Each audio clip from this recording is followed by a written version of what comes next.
Hello everyone. Thought I'd show some of the stuff we got from the auction that came in. There's a bunch of stuff and I've sorted a big chunk of it, and Dad decided to start putting it away, so I'll show you some of the stuff we got. In this drawer right here we have high-speed steel end mills, all different sizes, all below half-inch. Or half-inch and below. There's a bunch more, and there's a bunch more. I said those are just unsorted. I put unsorted tags on them so that I would know that they're not sorted. And I'm gonna catch the tripod on everything while I'm walking. That table over there, that little cart's got most of the stuff on it. Yeah, you're getting an aerial view right now. The other drawer is over here. Those are the ones that are, well, if I don't get myself tangled up in here. That right there is the, find my flashlight. Those are all larger, and they're all just mixed. I didn't bother getting them all situated. Boy, and I put up a double handful of them already in the cabinet. Now, the thing that drew me initially to this auction was this set of drill bits right here, and I got it pretty cheap. It's not a full set. There's a few missing, but these are Cobalt, and I didn't pay very much for them. I bought them for Dad so he would have a set of Cobalt drills for him to use, because he loved my set, but I'm kind of a jerk and I want my set at work where I need them, instead down here at the barn until they get used every few months.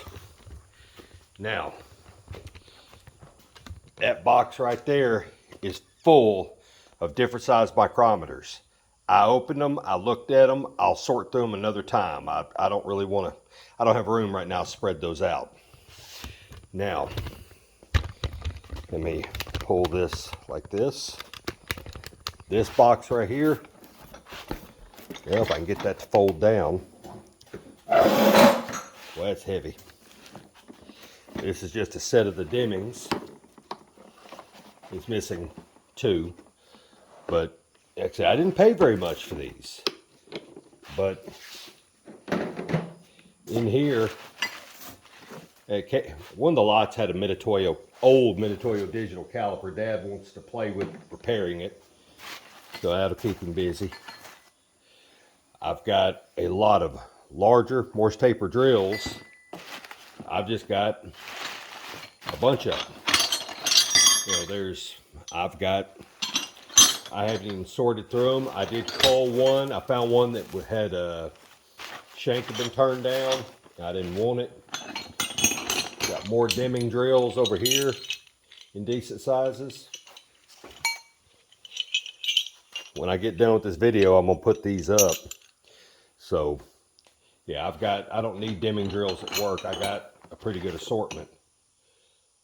That goes in my uncle's box because that's a larger shank than what I can hold, straight shank. But he's got a big radial with a big Jacobs chuck, so he might can grab those. I'll see about, and that one's been ground flat. He may want that. I'm gonna drop it in his bucket. And I got some other stuff. I'm gonna go to other shops if he doesn't have a need for it and talk to him. Oh, I also got this very damaged index. Dad said he's just going to, he might look at riveting back together, but if he can't figure it out, I told him just to take the drills out, put them in the cabinet over there, and just toss the box or strip the inside out and just keep it as a little steel box if he wants it to. And he reminded me that he's got boxes and stuff running out of his ears, which is fairly accurate. One thing that I went for, I bought this thing right here, and I'm gonna take it to work. I don't know I'll ever need it. I paid $2 for it. It's just I don't know. But underneath it, let me put that out of the way, is two pairs of matched V-blocks. And I wanted those. So I'm gonna take them to work. I'm gonna clean them up, check them, and if there's any misalignment, I'll run them on the surface grinder and square them up. And don't have as much meat as I would like to have right here, because I would like to take a set and put them in the mill and machine them to where they've got a slot that matches the mill table. That way I can set them down on the mill table and they are pretty much indexed. Then I could put a larger part in them and clamp it down. I'll show you what's in that box here in a minute. That'll take a second. Let me move this little check stand I got to load in the car. I've already staged the car so I can start loading stuff up. This box, still heavy, full of miscellaneous drill bits and woodworking bits. Mainly metalworking bits, but there are some wood bits squirreled away in there, and I got to separate those out. Okay, now this table here, I've got a plethora of stuff. I'm gonna move. There's a bunch of different Morse taper drills here. A few straight shanks, but they're all under 1/2 inch. I can grab them. That is a 9/16 drill that somebody modified to be a flat bottom. So don't know that I'll ever use it, but I'll put it up. It may come in handy. Somewhere in here was I got several brand new Deming 1732. Got a bunch of 1732. There is I think that's a zero taper, but it's a flat bottom and it's brand new. I'm gonna take it with me. It's going in my go to work pile, and that's an end mill that needs to be put with the other end mills. Got another drill index. It's a cheap one, not cheap, but I'm going to probably give that to a coworker. He said he'd like to have an index, and I'm just going to the drills that are in it are kind of crappy, but whatever. Now there was a handful of these through coolant drills in there. I'm going to take those to the only shop I know in the town where I work and see if they want to trade me something for them. You know, when I say trade, it would be pretty much anything, because I will probably never use these, and they would have a chance to actually have a use for these. So try to talk them into doing a trade. Those are just unsorted end mills that I need to go in the unsorted buckets. Just hadn't got there yet. I did find a nice assortment of carbide. That one is broken, but you know, that's all carbide in there. All that is carbide. So I got a 1.5 pounds, maybe 2 pounds of carbide. I hadn't put it on a scale. I don't have one down here. But I figure, well, I'll just take it to work and put it in my jug.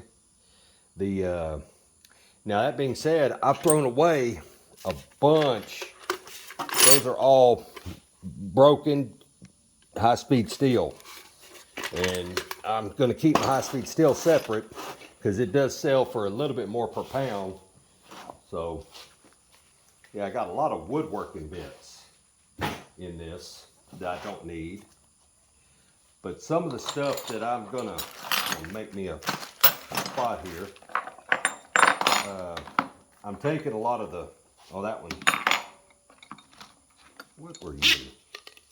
Oh, you were just a large 7/16 drill bit. A long one, I mean. There were a couple of these old darlings. I don't see a size without getting my magnifier out, but those are just really long little drills. I'm going to take them to work. I think those may come in handy. Most of the stuff in the bucket I'm taking to work is specialty stuff. Like, this is not a homegrown deal. This is a specialty ball end mill for something. There was some taper mills in here, 10 degree, 15 degree taper mills. And of course, the obligatory piece of high-speed steel that I found in a box while I was digging around. But there was a lot of these radius nose cutters like this, and Woodruff key cutters. I found T-slot cutters. There was just a bunch of stuff in here. I found, here's an interesting one.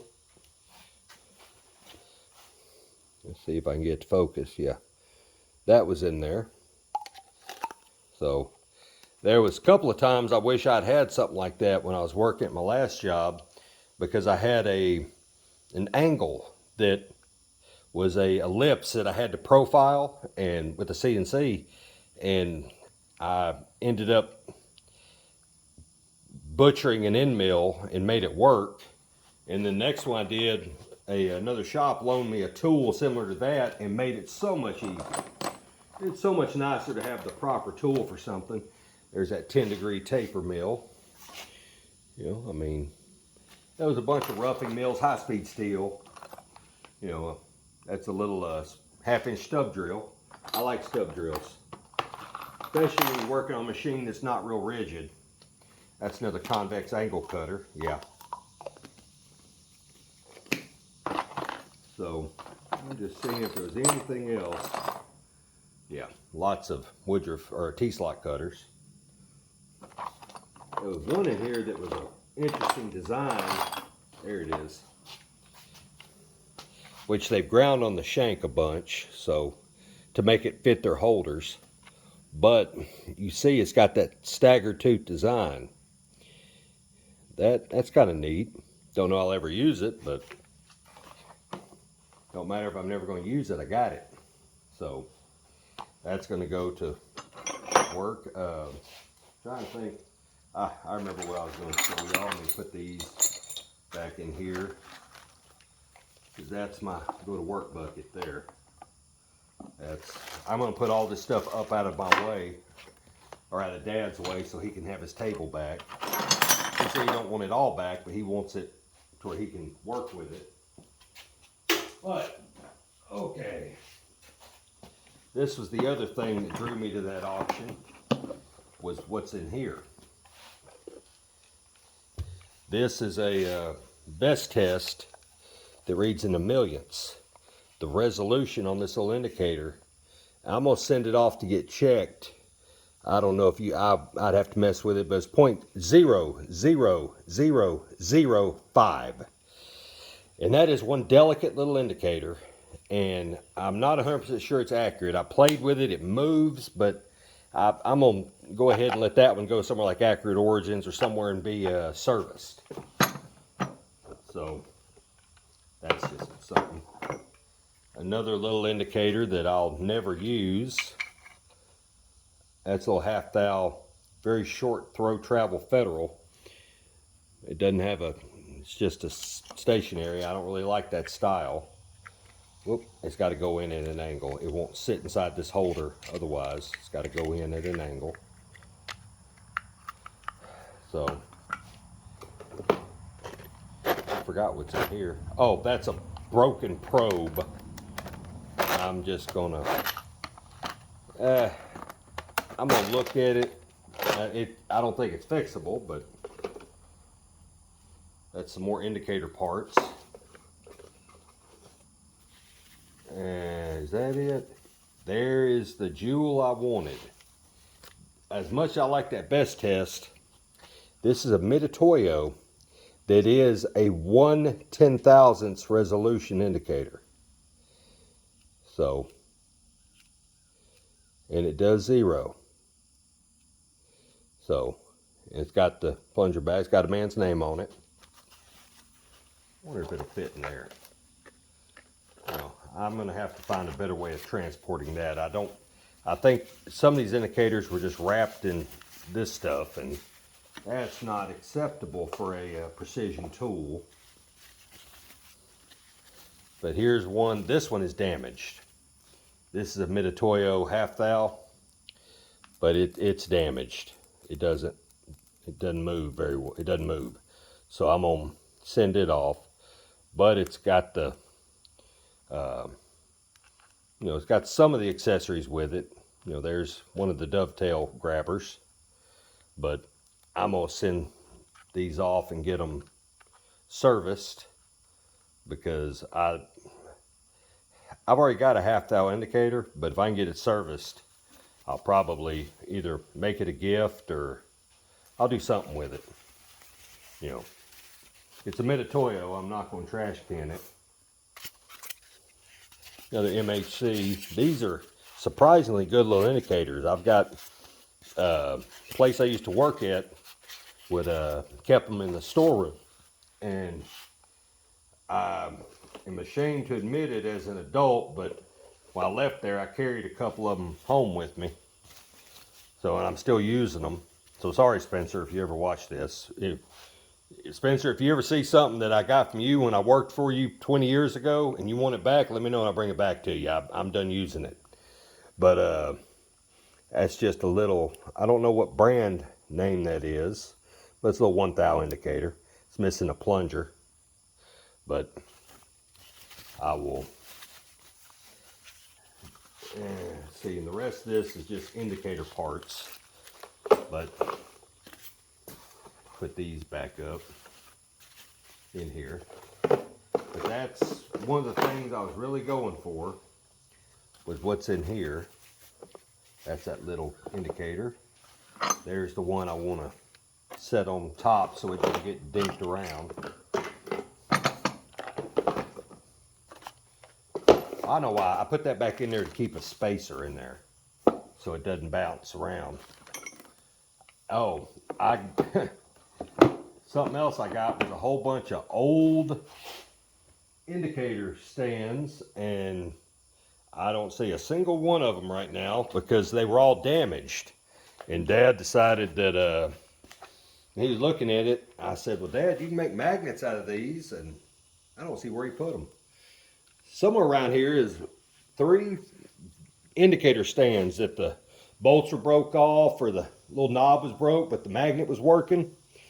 And he decided they're going to be new setup blocks, welding blocks, whatever. And I said, well, Dad, they're yours. Feel free to do with them what you will.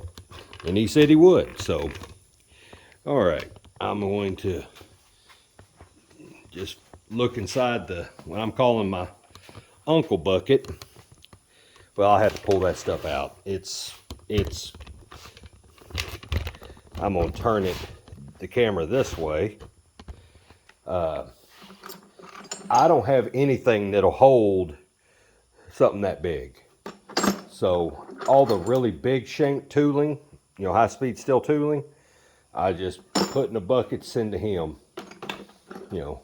There's a face mill holder that was a Morse taper, but they turned it straight shank. And I don't know if he has a use for it or not.